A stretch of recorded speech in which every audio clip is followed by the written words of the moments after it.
أما بعد فأعوذ بالله من الشيطان الرجيم بسم الله الرحمن الرحيم رب اشرح لي صدري ويسر لي أمري واحلل عقدة من لساني يفقهوا قولي۔ الحمدللہ، اللہ کے فضل اور اس کی رحمت سے آج یہ 100 احادیث کا کورس شروع ہو رہا ہے۔ سب سے پہلی بات تو یہ ہے کہ ہم حدیث کیوں پڑھیں، حدیث پڑھنا کیوں ضروری ہے، حدیث کا مطالعہ کیوں ضروری ہے، حدیث کی مجالس کیوں ضروری ہیں، اس کا ہمارے دین میں کیا مقام ہے۔ بہت سے لوگ قرآن مجید پڑھ رہے ہیں، پڑھا رہے ہیں، اور الحمدللہ ہم سب کو قرآن مجید سے بڑی محبت ہے اور ہم اس کا پڑھنا باعث برکت سمجھتے ہیں، لیکن اس کے ساتھ ساتھ بعض اوقات ہم دین کے ایک بہت اہم پہلو کو نظر انداز کر جاتے ہیں، اور وہ ہے حدیث کا براہ راست مطالعہ، یعنی احادیث کو پڑھنا، یاد کرنا، سمجھنا، ان پر عمل کرنا۔ اگر ہم نبی صلی اللہ علیہ وسلم کی بعثت کا مقصد دیکھتے ہیں قرآن مجید میں، تو متعدد مقامات پر جو الفاظ کے آگے پیچھے ہونے کے ساتھ آیت ہمارے سامنے آتی ہے وہ ہے هو الذی بعث فی الامیین رسولا منہم یتلو علیہم آیاتہ ویزکیہم ویعلمہم الکتاب والحکمہ وإن کانوا من قبل لفی ضلال مبین۔ وہی ہے جس نے امیوں میں ایک رسول انہی میں سے بھیجا جو ان کے سامنے اس کی آیات پڑھتا ہے اور ان کا تزکیہ کرتا ہے اور انہیں کتاب اور حکمت کی تعلیم دیتا ہے۔ یعلمہم، تعلیم دیتا ہے ان کو، یعنی باقاعدہ سکھاتا ہے ان کو، صرف کتاب نہیں بلکہ اس کے ساتھ ساتھ حکمت بھی۔ اور حکمت کیا چیز ہے؟ حکمت سے مراد سنت ہے۔ اگر تفسیر ابن کثیر آپ دیکھیں تو حکمت سے مراد یعنی السنہ، یعنی رسول اللہ صلی اللہ علیہ وسلم کی سنت، ان کی حدیث۔ وَإِن كَانُوا مِن قَبْلُ لَفِي ضَلَالٍ مُبِينٍ، حالانکہ بلا شبہ وہ اس سے پہلے یقیناً کھلی گمراہی میں تھے۔ تو اس آیت سے یہ بات ثابت ہوتی ہے کہ ہمیں قرآن مجید کی باقاعدہ تعلیم کے ساتھ ساتھ سنت نبی صلی اللہ علیہ وسلم کی بھی باقاعدہ تعلیم حاصل کرنی چاہیے اور اس کو آگے بھی سکھانا چاہیے، کیونکہ رسول اللہ صلی اللہ علیہ وسلم کی اطاعت بھی ہم پر واجب ہے۔ یعنی صرف قرآن ہی کے احکامات ہمارے لیے کافی نہیں، بلکہ اس کے ساتھ ساتھ رسول اللہ صلی اللہ علیہ وسلم نے جو باتیں ہم سے کہی ہیں ان کو ماننا بھی ضروری ہے۔ سورۃ آل عمران میں اللہ تعالیٰ فرماتے ہیں قُلْ أَطِیعُوا اللَّهَ وَالرَّسُولَ، قُلْ أَطِیعُوا اللَّهَ وَالرَّسُولَ، کہہ دیجئے اطاعت کرو اللہ کی اور رسول کی۔ فَإِن تَوَلَّوْا فَإِنَّ اللَّهَ لَا يُحِبُّ الْكَافِرِينَ، پھر اگر وہ منہ پھیر لے، یعنی اللہ کی اطاعت سے یا اللہ کی اطاعت کرتے ہوئے رسول صلی اللہ علیہ وسلم کی اطاعت سے منہ پھیر لے، تو پھر بے شک اللہ کافروں سے محبت نہیں رکھتا، یعنی اللہ اور اس کے رسول کی اطاعت کا انکار کرنے والوں سے اللہ محبت نہیں رکھتا۔ اس کے برعکس جو لوگ سنت کی پیروی کرتے ہیں ان کے بارے میں اللہ تعالیٰ کیا فرماتے ہیں؟ قُلْ إِن كُنتُمْ تُحِبُّونَ اللَّهَ فَاتَّبِعُونِي يُحْبِبْكُمُ اللَّهُ وَيَغْفِرْ لَكُمْ ذُنُوبَكُمْ، کہہ دیجئے اگر تم اللہ سے محبت کرتے ہو، جس کا دعویٰ بہت سے لوگ کرتے ہیں، تو پھر اس کو ثابت کرنے کے لیے، پروف کرنے کے لیے تمہیں کیا کرنا ہوگا؟ فَاتَّبِعُونِي، میری اتباع کرو، رسول اللہ صلی اللہ علیہ وسلم کی پیروی کرو، آپ کے نقش قدم پر چلو۔ نتیجہ کیا ہوگا؟ فائدہ کیا ہوگا؟ یحببکم اللہ، اللہ تم سے محبت کرے گا۔ یعنی اگر ہم اللہ سے محبت کرتے ہیں تو ہم چاہتے ہیں اللہ تعالیٰ بھی ہم سے محبت کرے، لیکن اللہ تعالیٰ کی محبت کب آئے گی؟ جب ہم سنت کی پیروی کرنے والے ہوں گے، رسول اللہ صلی اللہ علیہ وسلم کا اتباع کرنے والے ہوں گے، اور اس سے نہ صرف یہ کہ اللہ تعالیٰ کی محبت ملے گی بلکہ وَيَغْفِرْ لَكُمْ ذُنُوبَكُمْ، وہ تمہارے گناہوں کو بھی معاف کر دے گا۔ یعنی گناہوں کی بخشش کا ایک ذریعہ بھی ہے، یعنی سنت کی پیروی اللہ کی محبت کھینچ لانے کا ذریعہ بھی ہے اور گناہوں کی بخشش کا ذریعہ بھی ہے، جس کے بارے میں کم ہی ہم سوچتے ہیں۔ گناہوں کی بخشش کے لیے جب ہم کوئی گناہ کر بیٹھتے ہیں یا کوئی غلطی ہم سے ہو جاتی ہے تو عام طور پر ہم کیا چاہتے ہیں کہ اللہ تعالیٰ ہمیں معاف کر دے، ہم استغفار پڑھتے ہیں، کوئی صدقہ خیرات کرتے ہیں، کوئی صلاۃ التوبہ پڑھتے ہیں، جب تک کہ دل سے گناہ کا بوجھ ہٹ نہیں جاتا ہم اللہ تعالیٰ کی طرف رو رو کر بار بار رغبت کرتے ہیں. لیکن اس میں سے ایک خوشخبری یہ بھی ہے کہ اگر ہم اپنی زندگی میں دیکھیں کہ کہیں کسی سنت کی پیروی چھٹی ہوئی تو نہیں، تو اگر وہ بھی کریں گے تو انشاءاللہ گناہوں کی معافی ہوگی. تو یہ ایک بہت بڑی خوشخبری کی بات ہے. اور پیروی کرنے کے لیے اور یہ فائدے حاصل کرنے کے لیے لازم ہے کہ پھر ہم سنت رسول صلی اللہ علیہ وسلم کا مطالعہ وقتاً فوقتاً باقاعدہ کرتے رہیں، کیونکہ باقاعدہ تعلیم سے دل پر جو اثرات ہوتے ہیں وہ صرف احادیث کو کہیں سے صرف سن کے یا کہیں رینڈملی پڑھ کے وہ فائدہ نہیں ہوتا. عام طور پر یہ غلط فہمی پائی جاتی ہے کہ قرآن تو اللہ تعالیٰ کی کتاب ہے اور حدیث جو ہے وہ تو رسول اللہ صلی اللہ علیہ وسلم سے ہے اور اس کا وہ مقام نہیں، جبکہ رسول اللہ صلی اللہ علیہ وسلم نے خود فرمایا الا انی اوتیت الکتاب ومثلہ معہ، خبردار مجھے قرآن کے ساتھ اس جیسی ایک اور چیز بھی دی گئی ہے، اور وہ اور چیز کیا ہے؟ وہ سنت ہے. پھر اسی طرح یہ ہے کہ صحیح ابن حبان کی ایک روایت کے مطابق حدیث بھی قرآن کی طرح ایک یقینی خبر ہے، یعنی ایک خیالی باتیں نہیں ہیں یا ایسے ادھر ادھر سے رینڈم باتیں اکٹھی کر کے نہیں پیش کر دی گئیں، بلکہ ایک یقینی خبر ہے.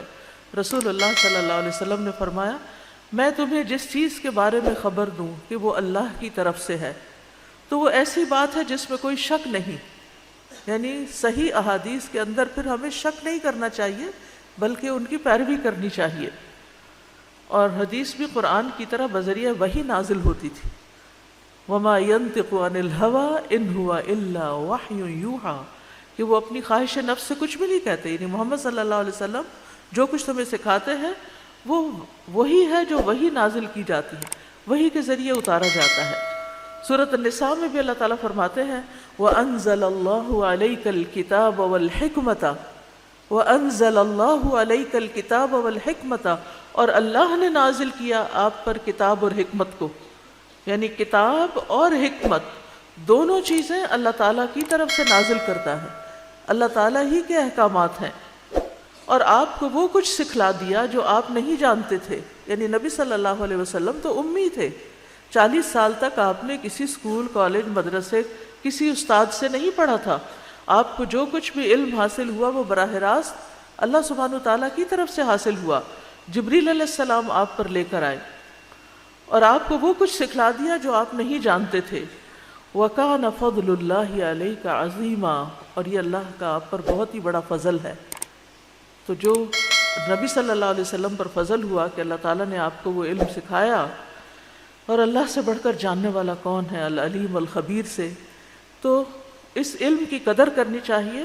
اور جو کچھ رسول اللہ صلی اللہ علیہ وسلم کو سکھایا گیا اس کو باقاعدہ سیکھنے کی کوشش کرنی چاہیے، اس کے لیے بھی حریص ہونا چاہیے.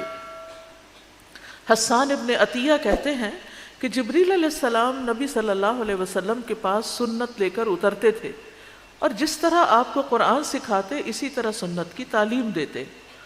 تو قیامت تک قرآن اور سنت دونوں کا ساتھ ہے، قرآن و حدیث دونوں ساتھ ساتھ ہیں. کہ رسول اللہ صلی اللہ علیہ وسلم نے فرمایا میں تم میں 2 چیزیں چھوڑ کر جا رہا ہوں، ان کے بعد تم کبھی گمراہ نہ ہوگے، ایک اللہ کی کتاب اور دوسری میری سنت. یہ دونوں حوض کوثر پر پہنچنے تک کبھی جدا نہ ہوں گے، یعنی یہ دونوں ساتھ ساتھ رہیں گے. اس لیے صرف یہ کہنا میرے لیے قرآن کافی ہے یا قرآن ہی کی تعلیم کافی ہے انسان کے لیے تو وہ کافی نہیں ہے، اس کے ساتھ ساتھ سنت کی باقاعدہ تعلیم حاصل کرنا بھی ضروری ہے. اسی طرح ایک اور روایت میں آتا ہے، یہ روایت صحیح الجامع صغیر کی تھی، دوسری موطا امام مالک کی ہے. رسول اللہ صلی اللہ علیہ وسلم نے فرمایا میں تم میں 2 چیزیں چھوڑ کر جا رہا ہوں، تم ہرگز گمراہ نہ ہوگے جب تک ان دونوں کو مضبوطی سے نہ تھام لو، اللہ کی کتاب اور اس کے نبی کی سنت. تو گویا اللہ تعالیٰ کی کتاب اور سنت کو مضبوطی سے تھامنا گمراہی سے بچنے کا باعث ہے. حجۃ الوداع کے موقع پر بھی نبی صلی اللہ علیہ وسلم نے اسی بات کی تلقین کی تھی کہ میں تمہارے بیچ میں 2 چیزیں چھوڑ کر جا رہا ہوں، تم ہرگز گمراہ نہیں ہوگے جب تک ان کو مضبوطی سے تھامے رکھو گے. اسی طرح ہمیں اس بات سے بھی منع کیا گیا ہے کہ ہم قرآن و حدیث میں فرق کریں کہ ہم قرآن تو لے لیں گے لیکن حدیث نہیں لیں گے. اس شخص کی مذمت کی گئی ہے جو صرف قرآن کے حکم پر اکتفا کرے. نبی صلی اللہ علیہ وسلم نے فرمایا، سنن نبی داؤد کی روایت ہے میں تم میں سے ہرگز کسی کو نہ پاؤں کہ وہ اپنی مسند سے تکیہ لگائے بیٹھا ہے، یعنی اپنے صوفے پہ بیٹھا ہوا ہے ٹیک لگا کے ایزی وے میں، اس کے پاس میرے حکموں میں سے یعنی نبی صلی اللہ علیہ وسلم کے احکامات میں سے کوئی حکم آ جائے، ان باتوں میں سے جن کا میں نے حکم دیا ہے یا جن سے میں نے منع کیا ہے، تو وہ کہے ہم نہیں جانتے، ہم نے جو کچھ کتاب اللہ میں پایا ہے اس کی ہم نے پیروی کی، یعنی صرف کتاب اللہ کو کافی سمجھے اور کہے کہ ہم نہیں جانتے کہ حدیث میں کیا ہے یا سنت میں کیا ہے، ہمارے لیے بس صرف قرآن کافی ہے. تو یہ ایک بہت خطرناک ذہنیت ہے اور اس سے بچنے کی ضرورت ہے. ابو ایوب السختیانی کہتے ہیں کہ جب تم کسی شخص سے سنت بیان کرو اور وہ کہے اسے چھوڑ دو، چھوڑو سنت کو، چھوڑو حدیث کو، اور ہم سے قرآن بیان کرو، تو بظاہر تو بڑا خوبصورت سا جملہ لگتا ہے کہ قرآن سے ہمیں بڑی محبت ہے، قرآن بیان کرو، تو جان لو کہ وہ گمراہ ہے اور گمراہ کرنے والا ہے. یعنی جو شخص یہ کہتا ہے کہ صرف قرآن ہی کافی ہے اور حدیث کی ضرورت نہیں ہے، تو ایسا شخص گمراہ ہے اور گمراہ کرنے والا ہے. تو اس شخص کی بات سننے کی، یعنی اس شخص کو پھر اپنا امام نہیں بنانا چاہیے یا اس کے پیچھے نہیں جانا چاہیے یا اس کی باتوں کی طرف توجہ نہیں کرنی چاہیے. تو یہ مختصراً ایک ابتدائیہ ہے اس بات کی طرف توجہ دلانے کے لیے کہ ہم نے اس کورس کے لیے احادیث کا انتخاب کیوں کیا ہے اور باقاعدہ حدیث سیکھنے کی مجالس کا اہتمام کیوں کیا ہے اور اس کی ہماری زندگی میں کیا ضرورت ہے. تو گویا یہ دین کا ایک اہم ترین حصہ ہے اور اس کو نظر انداز نہیں کیا جا سکتا. اب اس کے بعد یہ ہے کہ کتاب جو ہے وہ صحیح بخاری سے 100 احادیث کا انتخاب ہے. اس کے پیچھے کچھ مقاصد تھے. ایک تو یہ کہ جب ابتدا میں نے صحیح بخاری پڑھانا شروع کی 97-8 میں، تو اس وقت طالبات جو تھیں وہ بعض احادیث جو تھی اہم وہ یاد بھی کر لیتی تھیں، یا یہ کہ ان کو الگ سے ایک میموری کے طور پر بھی سمیٹنا چاہتی تھی. کہ صحیح بخاری کے اگرچہ حفاظ پائے جاتے ہیں، یعنی آج کے دور میں بھی اور پہلے بھی، کہ جو پوری بخاری جو تھی وہ زبانی یاد کر لیتے تھے، لیکن ہماری ہمتیں اور ہماری دلچسپیاں ہی مختلف ہیں، اس لیے ہم اتنی بڑی سعادت تو حاصل نہیں کر سکتے. لیکن کچھ لوگوں نے یہ خواہش ظاہر کی کہ اگر احادیث کا کوئی ایسا مختصر سا مجموعہ تیار ہو جائے کہ جس کو ہم زبانی بھی یاد کر لیں، اور اس کے لیے پھر بخاری کو کھول کے کئی والیوم میں حدیثیں ڈھونڈنا اور یاد کرنا وہ ذرا ایک مشکل کام ہے، تو کیوں نہ ہم ایک عمومی طور پر دین کے سارے پہلوؤں سے متعلق، جیسے عقیدے سے متعلق، عبادات سے متعلق، اخلاقیات سے متعلق، معاملات سے متعلق صحیح احادیث، اوتھینٹک احادیث، لیکن سائز میں ذرا چھوٹی، کیونکہ لمبی تو یاد کرنا مشکل ہے، تو کیوں نہ ان کو الگ چھاپ لیا جائے. تو خیر الحمدللہ یہ مجموعہ تیار ہو گیا. اس کے بعد یہ تھا کہ اب اس کو آگے پڑھایا بھی جائے، خود بھی پڑھا جائے. اگرچہ احادیث بہت آسان ہے لیکن کچھ مختصر وضاحت ان کی اس طرح ہو جائے کہ اس کتاب کو آگے اپنے کورسز کے ساتھ، یا پھر یہ کہ جیسے جو بچیاں حفظ کر رہی ہوتی ہیں، یا پھر جو سمر کورسز ہیں، یا کوئی بھی کسی بھی شارٹ کورس کے طور پر اس کو سکھایا جا سکے. ان میں سے بہت سی احادیث پہلے بھی آپ کی نظر سے گزری ہیں، لیکن یہاں انشاءاللہ جب ہم دوبارہ سے ان کی یاد دہانی کریں گے، اور میری یہ خواہش ہوگی کہ اگر ہو سکے تو ان احادیث کو آپ عربی میں یاد کر لیں، تو یہ بہت بڑی بات ہوگی. کیونکہ قرآن مجید کے حفاظ تو بہت ہوتے ہیں لیکن حدیث کے حفظ کی طرف توجہ نہیں دی جاتی. ابتدا میں تو حافظ کہا ہی اس کو جاتا تھا جو حدیثیں حفظ کرتا تھا، یعنی جس کو 1,00,000 حدیثیں یاد ہوتی تھی وہ حافظ کہلاتا تھا. تو اس لیے بہت ضروری ہے کہ ہم چلے حافظ حدیث نہ صحیح لیکن کچھ نہ کچھ ایک قطرے برابر حصہ ہمارا بھی پڑ جائے. اور اس کے ساتھ ساتھ یہ کتاب آپ اپنے بچوں کے ساتھ بھی شیئر کر سکتے ہیں. اس سے پہلے ایک کتاب چھوٹی سی تیار کی گئی تھی کالا رسول اللہ کی، اور اس کو بھی اردو انگلش میں ٹرانسلیٹ کیا گیا تھا اسی مقصد کے لیے کہ ہم اپنے بچوں کو دین کا ایک مختصر سا خاکہ جو ہے صحیح ڈائریکٹ نبی صلی اللہ علیہ وسلم کے الفاظ میں دے سکے. ایک تو یہ نا کہ ہم اس سے مسائل اخذ کر کے ان کو جنرلی خود بتا دیتے ہیں، اللہ ایک ہے، محمد صلی اللہ علیہ وسلم اس کے رسول ہیں، نماز پڑھو، زکوٰۃ دو، سچ بولو، وغیرہ وغیرہ. وہ ٹھیک ہے، وہ تو پھر ہماری باتیں ہو جاتی ہیں نا کہ ہم کوئی نصیحت کر رہے ہیں. اور دوسرا یہ ہے کہ ہم ان کو صحیح ریفرنس کے ساتھ، صحیح کنٹیکسٹ کے ساتھ وہ حدیث پڑھا دیں، ان کی آنکھیں دیکھ لیں اور اس کو وہ پڑھیں اور سمجھیں. تو اس سے بچوں کی تربیت پر بھی ایک اچھا اثر پڑتا ہے. خود میں نے یہ ٹیکنیک اپنائی ہے کہ بہت زیادہ اپنی باتیں کرنے کی بجائے براہ راست رسول اللہ صلی اللہ علیہ وسلم کی بات جو ہے وہ بچوں کے کان میں پڑے. اور اس میں بہت سے لوگ عربی کو چھوڑ دیتے ہیں، لیکن جو شخص قرآن نازلہ پڑھ لیتا ہے اس کے لیے عربی میں حدیث پڑھنا کوئی بہت جان جوکوں کا کام نہیں ہے، تھوڑی سی دلچسپی اور توجہ کی ضرورت ہے. تو اس لیے میں یہ چاہوں گی کہ ان احادیث کا پروننسیشن بھی صحیح طور پر آپ کو آتا ہو. آپ میں سے جو لوگ ان کو زبانی یاد کر سکیں وہ بہت اچھا ہے، جو نہ یاد کر سکیں کم از کم وہ صحیح پڑھ سکیں، اور اللہ تعالیٰ آپ کو آگے پڑھانے کی توفیق دے تو اس کی عربی بھی ساتھ پڑھیں.